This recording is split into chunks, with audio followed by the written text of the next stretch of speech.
Solamente el 20% de los miembros de las iglesias son los que hacen el trabajo. Los demás solamente están sentados, haciendo nada, esperando qué fue lo que dijo el pastor para criticarlo. Solo el 20% es el que trabaja. Y los demás están de espectadores. Vamos a ver qué va a pasar hoy. Vamos a ver qué va a suceder hoy.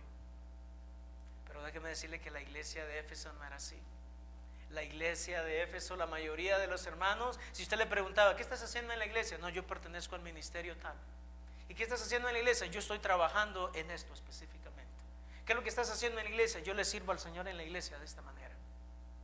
Era una iglesia efervescente en su función ministerial. Yo conozco tus obras, le dice el Señor. Yo conozco tus obras. Yo conozco que tú trabajas para mí. Note la segunda parte. Yo conozco tus obras y tu arduo trabajo.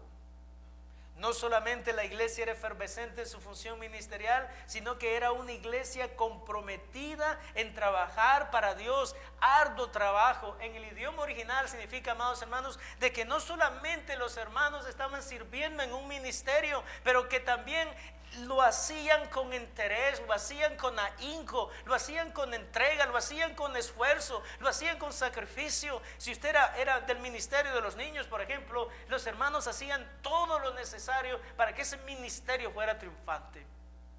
No solamente pertenecían a un ministerio por pertenecer, pero como dicen popularmente y decimos popularmente, los hermanos de la iglesia de Éfeso le echaban ganas, hermanos, en lo que hacían. Hermanos esforzados,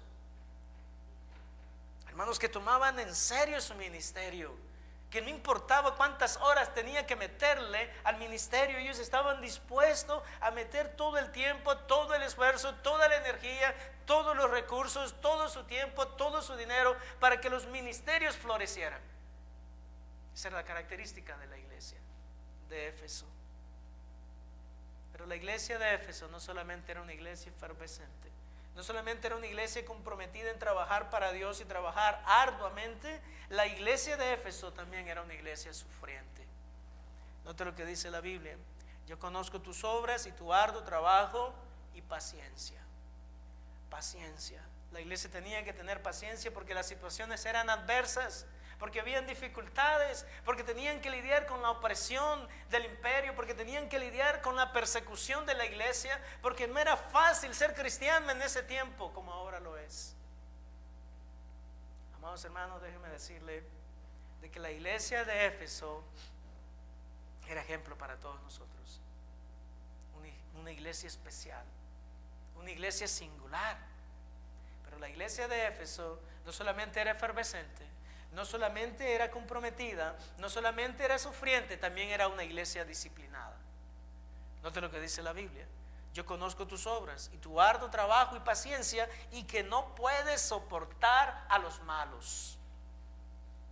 Hoy en día, amados hermanos, en la iglesia casi ya no se habla de disciplina, y todo el mundo en la iglesia hace lo que quiere. Y nosotros muchas veces como líderes no le decimos a las personas lo malo que están haciendo, y no le decimos, ¿sabes qué? Tienes que cambiar de actitud, tienes que cambiar de mente, tienes que cambiar de comportamiento, porque si no te vamos a disciplinar en la iglesia.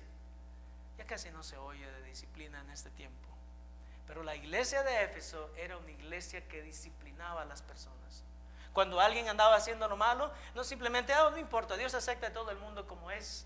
No, la iglesia de Éfeso, cuando alguien andaba haciendo lo malo, inmediatamente los líderes de la iglesia iban y le decían a la persona que era necesario cambiar de comportamiento.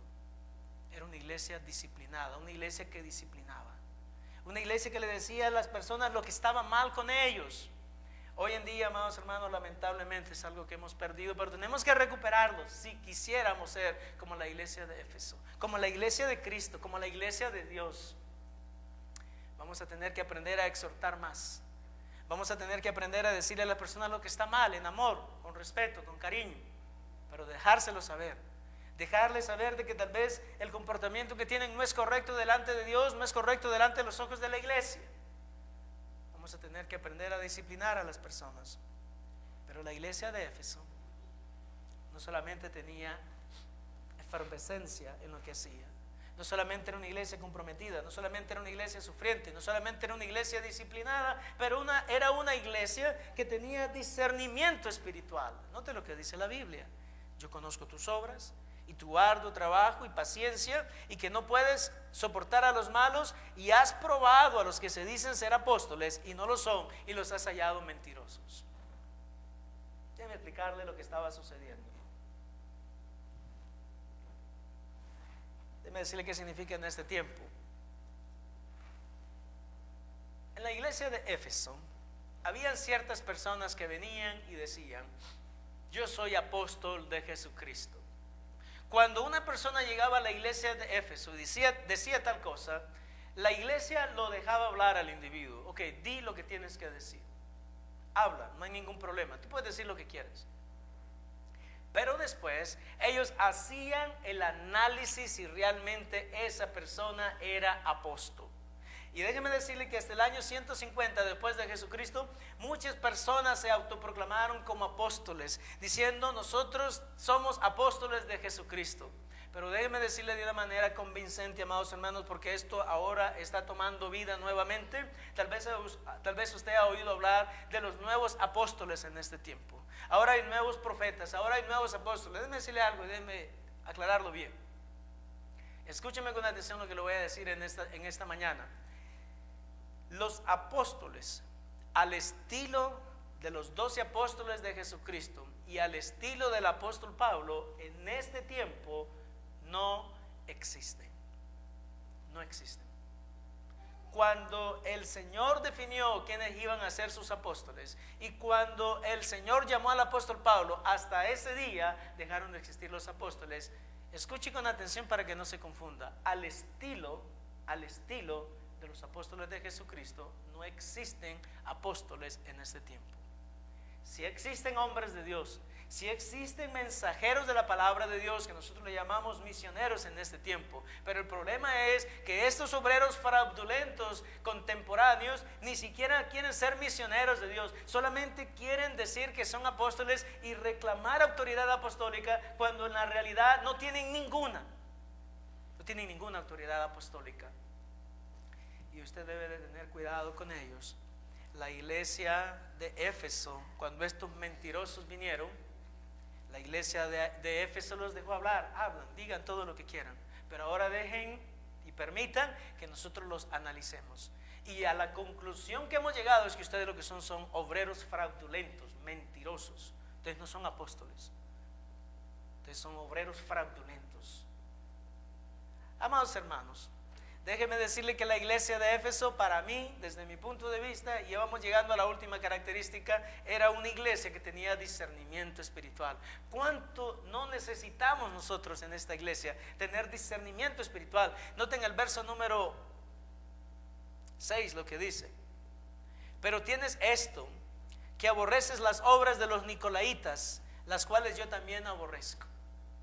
El Señor aborrecía a los nicolaitas. Y no lo confunde, ¿verdad? No está diciendo el Señor nicoladitas, no, es nicolaitas. El Señor aborrecía a los nicolaitas, y la iglesia de Éfeso también los aborrecía. ¿Saben lo que esto significa, amados hermanos?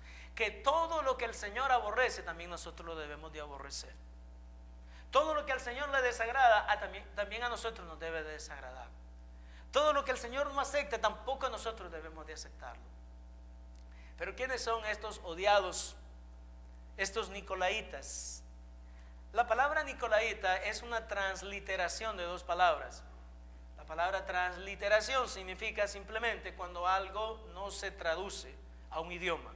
Por ejemplo, tal vez ustedes no sabían que geología es una transliteración del griego al español. Las dos palabras son griegas, pero usted ni cuenta se había dado. Geología, morfología, ecología, todas esas palabras son transliteraciones del idioma original griego al español. Entonces nicolaita es una de esas palabras que son transliteraciones. La realidad es que no han sido traducidas, así están en el idioma original.